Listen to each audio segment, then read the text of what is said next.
May future ba ang kinabukasan kung ito ay hinaharap? Kung ang iyong past ay nakaraan, present pa ba ang kasalukuyan? Palagi kasi tayong nagtatanong ng question kahit alam na natin na answer lang ang sagot. Kaya nagiging sad na ang malungkot.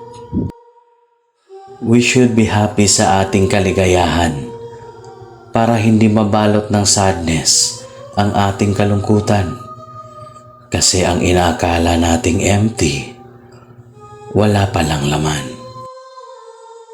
Kaya sa mga taong hindi nakakaintindi, they don't understand. Kung walang naniniwala, cause no one believes, gawin mo lahat ang do it all, kahit na gumapang ka pa when you crawl. Ang mga balakid ng obstacle ay parang barrier ng hadlang. Ito ay smooth na makinis at rough na magaspang. Kaya sa cowardice ng iyong kaduwagan, sana brave pa rin ang matapang. Cause the fight continues kapag patuloy ang laban.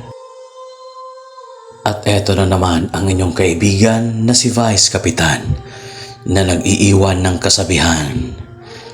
Ang taong hindi marunong lumingon sa pinanggalingan ay hindi niya alam kung saan siya nanggaling.